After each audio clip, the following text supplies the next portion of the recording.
Sophia Ellis says, I was told so in a really, really weird way. Ever since I was born, I've had unexplained, almost irrational fear of fire. When I was just a newborn and my mom would light a candle in any room I was in, I would scream and cry. They couldn't put candles on my birthday cake at my first birthday. I remember being 4 and running around my grandmother's house on Christmas, frantically blowing out all the candles and not quite understanding why I felt the need to do this. I had this sinking feeling in my stomach anytime I saw a flame. Even up until age 10, 11, I remember sitting in Mass. Went to Catholic school, having complete anxiety and being consumed about the moment they lit the candles. I couldn't stand it. I felt the need to run. It made me think I was maybe Satan incarnate for a bit. Years later, one of my mom's friends would look me square in the eye and say, "You died in a fire, didn't you? I see you surrounded by flames trying to protect a child." Aww. It was absolutely bizarre, but connected all of those weird innate fears and irrational thoughts years earlier.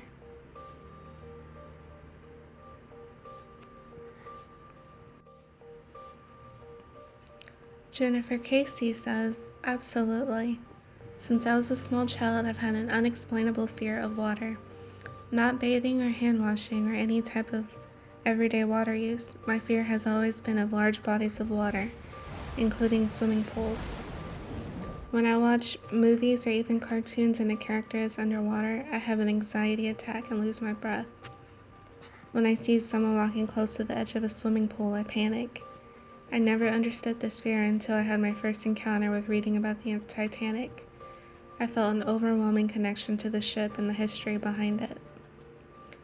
I believe that I may have been a passenger on the Titanic in a former life, and that is where my fear of water comes from.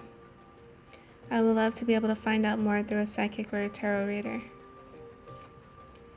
My belief is that when we are done in this life, our bodies die, but our souls do go on to become another form of life. And that cycle continues until our purpose on earth has been met.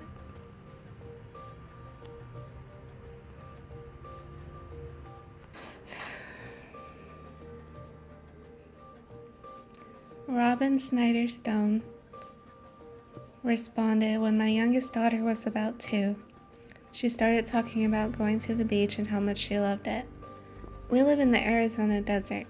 She had never been to a beach. We didn't have TV, so she hadn't seen it on a show. Knowing others who have experienced things like this, I went with it. I asked her to describe it, and she did. The sand, waves, seagulls.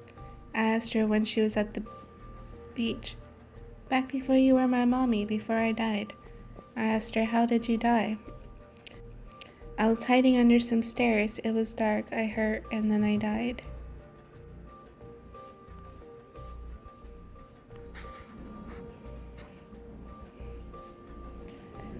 Anonymous responded, I am a 21-year-old boy who lives in Venezuela.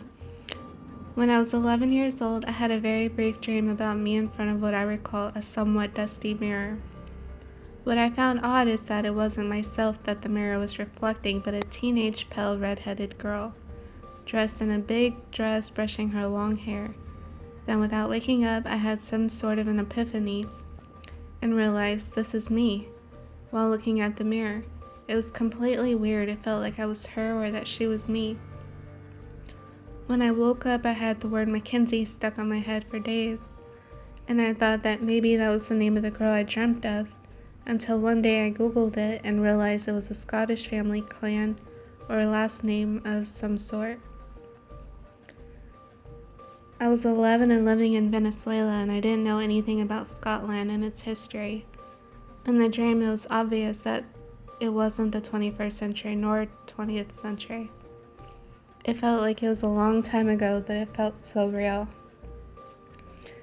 I don't know if that's a sign of reincarnation or was just a weird dream. I told my friends about this, but they laughed. So I don't like talking much about it, so I'll go anonymous for this one.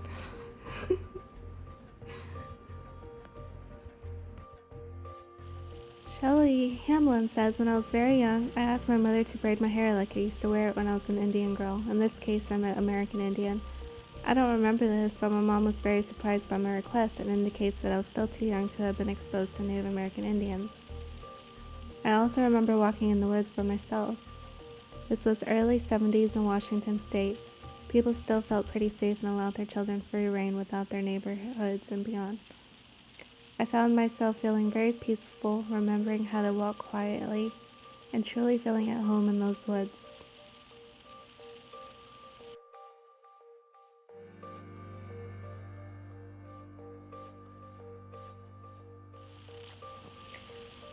Marshall Gass says, there's a suspicion I was here before. So many freaky incidents make me think like that. It may be deja vu, reincarnation, reborn, rebirth, or just plain fertile imagination. How does one know whether it is any of these things? The fine line and balance between these different categories is at times intriguing. How do I know I met this person before? Why is it so eerie when I land at a new destination and I get this odd feeling that I know my way around this place? Why is it I get this odd feeling that I know more about you than you tell me? And it goes on and on. That's true. There often seems no plausible explanations for these chance meetings. I believe that we are somehow recycled, remolded, in some universal cauldron of creation and let back on this planet. I may be wrong. How do I know I am wrong? All I can do at this point is to suspect these things and wait for that moment when I cross over and check it out for myself. But then again, haven't I checked this out before?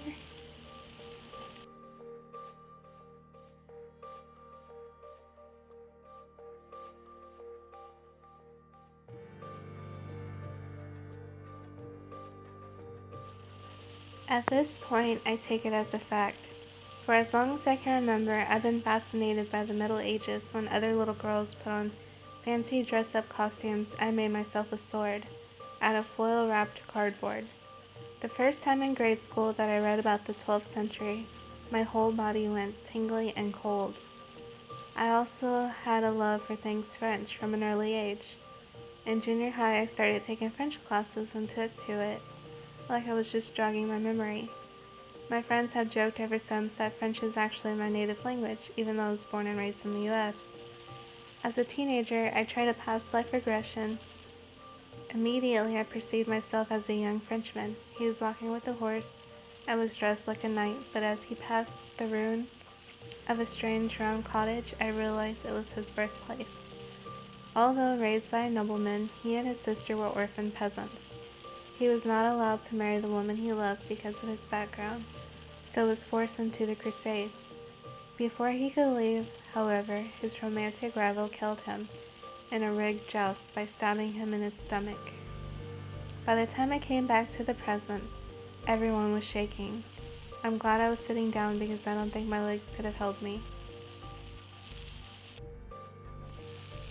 In college, I naturally studied medieval history. To my surprise, there was a drawing in my textbook of French peasant cottages similar to a cranach.